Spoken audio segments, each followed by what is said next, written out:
Hello' students, তো যিসকল ছাত্ৰ ছাত্ৰী এইচ এছ ফাৰ্ষ্ট ইয়েৰত আছে আৰু তেওঁলোকৰ ফাইনেল এক্সাম আহি পৰিছে আৰু তোমালোকে হয়তো গম পাইছা যে এইবাৰ নতুন নিয়মৰে আমাৰ H S first year exam হ'ব।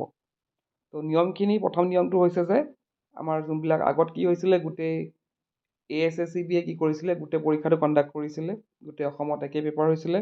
কিন্তু এইবাৰ কি হ'ব, ডিষ্ট্ৰিক্ট ৱাইজ হ'ব।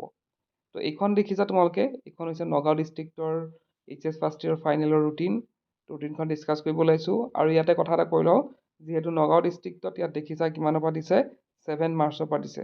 তো গতিকে বাকী এক্সামবিলাকো বাকী ডিষ্ট্ৰিক্টবিলাকতো এই আশে পাশে হ'ব, 7ৰ আশে পাশে কি হ'ব, এক্সামবিলাক হ'ব।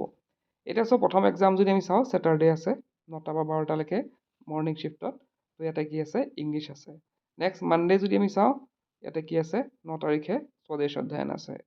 নেক্সট আছে টুইজডে 10 মাৰ্চ, ইয়াতে কি আছে, ফিজিক্স, একাউণ্টেঞ্চি, এডুকেশ্যন।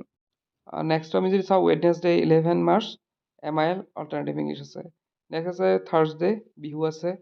ফ্ৰাইডে আছে 13 March, chemistry, business studies, political science. Next আছে Saturday 14 March, logic, philosophy and finance আছে। মানডে আছে বায়'লজি, হিষ্ট্ৰী, আৰু পিছবেলা আছে এন্থ্ৰপলজি, ছ'চিয়লজি।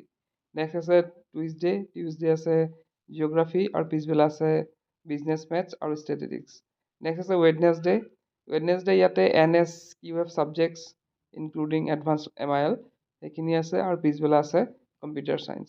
নেক্সট আছে থাৰ্ছডে 19 মাৰ্চত মেথছ আছে, আৰু তাৰপিছতে ফ্ৰাইডে আছে আমাৰ 20 মাৰ্চ, ইয়াতে কি আছে, ইকনমিক্স আছে, আৰু পিছবেলা আছে আৰবিক, সংস্কৃত।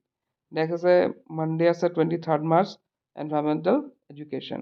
তো এইখনে আছিলে H S first year Nagaon ডিষ্ট্ৰিক্টৰ ৰুটিন, আৰু বেলেগ বেলেগ ডিষ্ট্ৰিক্টৰো তোমালোকে পাই যাবা, অতি সোনকালে ওলাব, যদি ওলাইছেও আৰু বহুতৰ ওলাব হয়তো।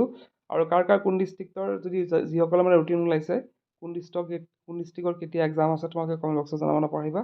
আজিৰ ভিডিঅ'টো শেষ কৰিলোঁ। কিপ ৱাচিং, ইউ কেন লাৰ্ণ।